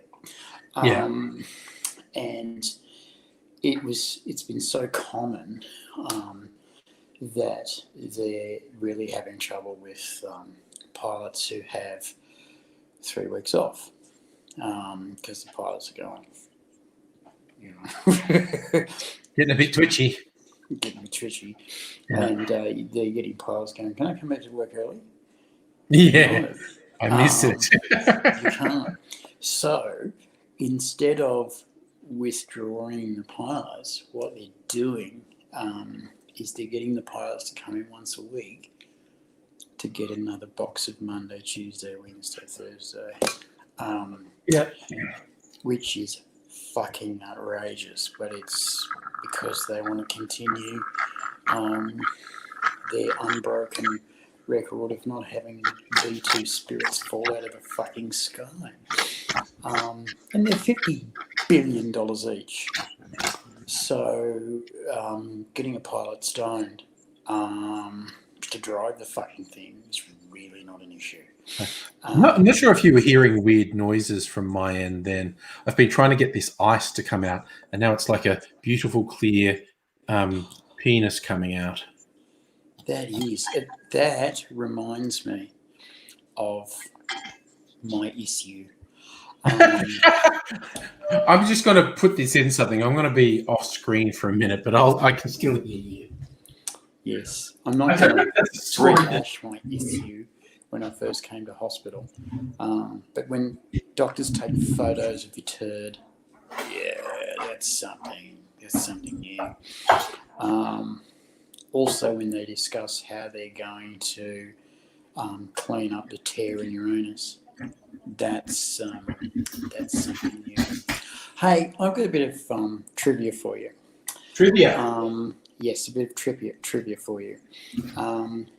In the 14th century, a Dominican priest in the Vatican decided that he would discover where the relic of Jesus Christ's prepuce or foreskin was the holy after he foreskin. was circumcision. And he decided that it was the rings around Saturn. That's where it went. That's where Jesus' foreskin ended up. It's the rings around Saturn. That's what it is. It's the rings around Saturn. Or that explains really, everything. Back in those days, it was the ring around Saturn. And you go, okay, good. Now, you've got to understand, okay, he's written this down and published it. The entire Catholic Church has gone, you're fucking nuts. You are crazy as fuck. No, just no. From the Pope down, and the Curia shut the publishing down and recorded the books, but the story got out, because it would, and it's apparently accurate as fuck. The story has been retold over and over and over again, but apparently it's accurate as hell because no one changes it. Because why would you? Why do you need to embellish that? And one crazy fucking priest decided he knew Jesus' foreskin went. However, if you actually read your Bible, you'll find out that he went to the rabbis to get circumcised, and they said, we cannot, for he is clearly imperfectus, meaning he was already cut. Because of course he's son of God. Why does he have to keep the covenant? He is the covenant, and so everyone was very happy at that, and they had the party anyway. Apparently, at least 6 different churches in medieval times claimed to have the holy foreskin as a relic. So, which again, you could do worse than a 6-penis Messiah. Is all I'm saying. Don't you? That's what I'm not going for. It's got a lot going for it. We're still talking about crazy. I think you know this story. Charlie's talking about crazy soldiers. World War II, there was a Finnish soldier who took all the drugs and went on a rampage.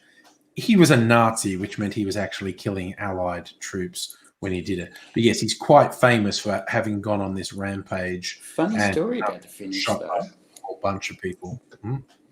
Finnish changed sides. Yeah. Twice. Yeah. The whole thing was most of his targets were Russian. He was a Nazi at the time. At the time, he was fighting for the Nazis. Yes, but yeah, he's quite famous for having gone on this rampage and killed fuck knows how many people. It was something in the order, no shit, of 300. The Russians were fucking going, hang on, and because the high command didn't believe the reports. On the ground, he's like a demon as far as they were concerned. Nutter is a berserker. He was a demon. He's taken 8 shots. The motherfucker will not lay down, and he keeps on killing people. One of his favourite tricks was to jump over cover that the Nazis were all, well, the Germans were all hiding behind, and just fucking shoot along the cover.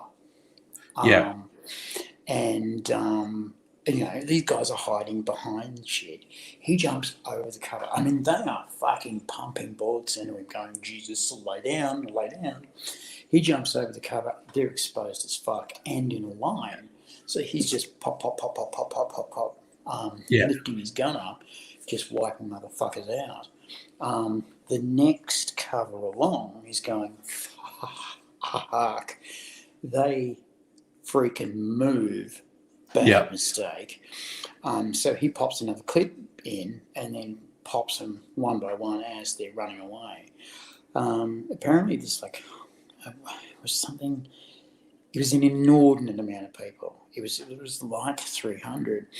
And he shot something like 70% of them in the back as they were retreating. Because fucking I would. Run away. Run the fuck away. This guy, no.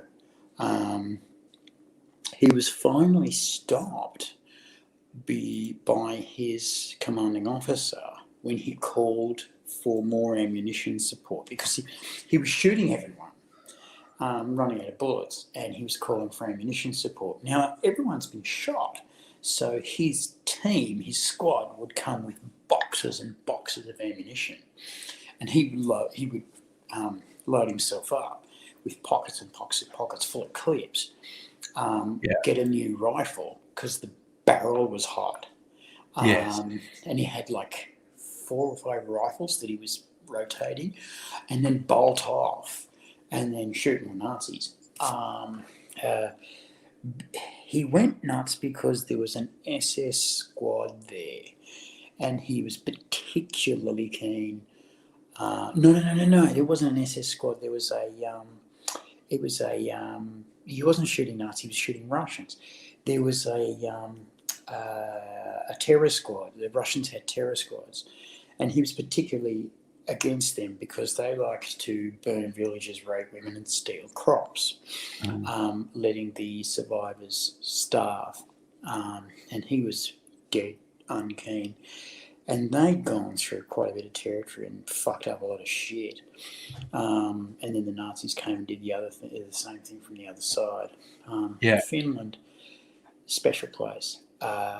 They've got a really please don't fuck with me attitude, which is why the rest of Scandinavia doesn't have a treaty with them militarily, and why they're not a part of NATO.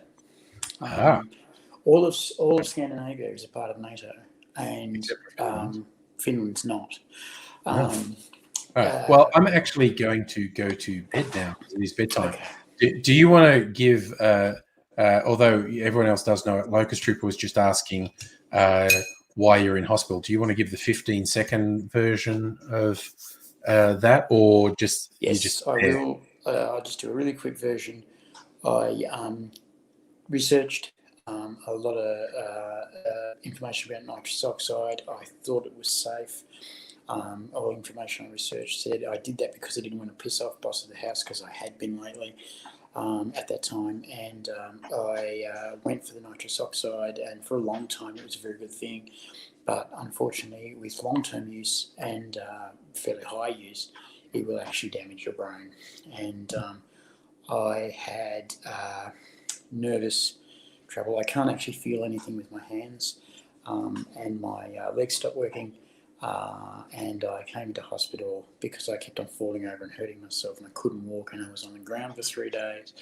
Boss of the house found me, and I'd made a mess of the house, and he put me in an ambulance. So I went to the ambulance, had a seizure twice, and they put me in a gurney, and they did tests on me, and they said, yeah, your brain has been quite damaged. You've got 25% brain damaged. I couldn't talk. I couldn't walk. Every time I tried to move my body, different muscles would twitch. Happily, in a couple of days, I could talk again, and I could move, but I had to learn to walk again. I had to learn to write. I had to learn to do all kinds of things, but unfortunately now my vocabulary is pretty much destroyed, and my memory is destroyed. I have blackouts every second day. Had another one today. And I can't find words that I need to finish jokes. I can't. Well, you've seen Angry help me out a few times tonight with words, and he's been very kind about that. And I get very, very frightened when I can't communicate. I was very frightened when my old phone broke. And I was in tears talking to him, going, my phone's broken. And he said, get another one, lady. Get another one. They're in the shops. And my carer, thank Christ I had a carer, sorted all that out. And kids, don't do lots and lots of nitrous oxide. Several nangs at a party, fantastic. Not every day, not all the time. Yeah. quite dangerous, actually. Okay. And will probably fucking impair you for life. I've said, when will the feeling in my hands come back? And they went, yes, about that. Oof. Hasn't come back yet, has it? And I've gone, no. And they've gone, that's not a good sign. I've gone, fuck. Can you fix them? Not with traditional or known medicine. Oh dear. And I am walking again so that I can walk 50 metres at a time. What I needed to do was walk so that I could walk across a pedestrian crossing without falling over. That's a good target. Yeah. I did it. I've done it. My ankles, the last 3 nights, suddenly locked into place because my ankles have been going all over the place and I've been falling over. And I've needed the full wheelie to get around. And all of a sudden, my ankles locked into place and I could use my stick to walk. And I need my stick because I've got to go upstairs to go home. And boss of the house finally convinced me that we're moving. So we're moving in my beautiful little house, which is a shame. I do love my beautiful little house, but probably not straight away. And but we've got to find the perfect place. He did actually find the perfect place. He's going to put in